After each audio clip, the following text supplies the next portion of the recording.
Nous possédons tous aujourd'hui de l'euro sous forme de pièces, de billets ou encore sous forme d'écriture sur nos comptes en banque. Mais que penseriez-vous d'une autre forme d'euro? Que penseriez-vous d'un euro numérique?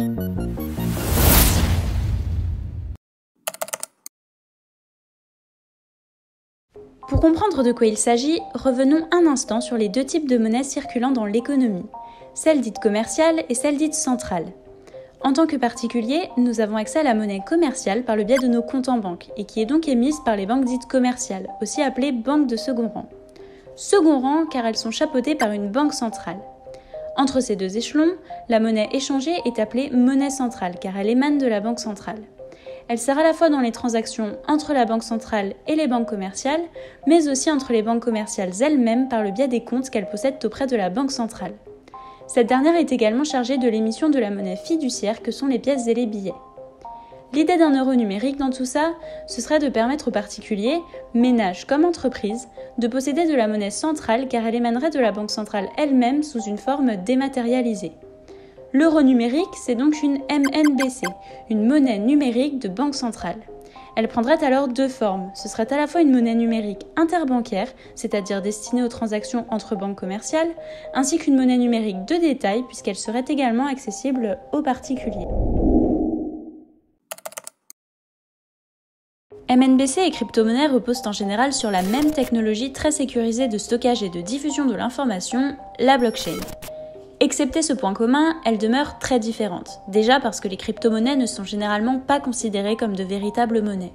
Elles ne sont pas acceptées par tous comme moyen de paiement et les acteurs privés qui interviennent ne sont pas en mesure de garantir sa valeur qui est donc très volatile. A l'inverse, les MNBC sont émises par une banque centrale elle-même qui est un acteur public et qui vient directement garantir leur valeur. Un euro numérique permettrait d'abord de faciliter l'accès à la monnaie, et pas n'importe laquelle, la monnaie de banque centrale, souvent jugée comme la plus sûre car directement garantie par la banque centrale elle-même. Avec l'utilisation du numérique, cela permettrait une plus grande rapidité et simplicité des paiements pour les particuliers. Cet euro viendrait de surcroît s'ajouter aux autres formes de monnaie sans les faire disparaître, pour les adapter aux enjeux d'aujourd'hui. Par ailleurs, un euro numérique serait aussi un moyen de concurrencer les crypto-monnaies qui gagnent aujourd'hui en importance et qui apparaissent risquées, car très volatiles et peu contrôlables. Enfin, certains économistes plaident également pour une meilleure efficacité des politiques économiques, notamment monétaires et fiscales, car l'euro ainsi émis irait directement aux particuliers.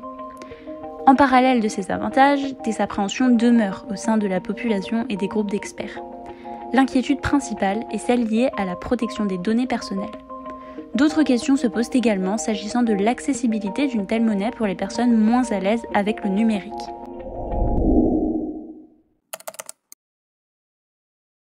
Aujourd'hui, certaines économies ont déjà lancé leur MNBC interbancaire et de détail. C'est par exemple le cas du yuan numérique en Chine en 2020 ou encore le yen numérique introduit à titre expérimental par le Japon en 2021. D'autres économies sont encore au stade de réflexion, d'analyse et d'expérimentation, telles que la Suède ou plus récemment la Russie et le Chili. La zone euro se situe dans ce second groupe. En effet, la BCE mène actuellement une phase d'expérimentation qui devrait s'achever d'ici 2023, année à partir de laquelle elle décidera de mettre en place ou non des réalisations concrètes pour mener à bien ce projet.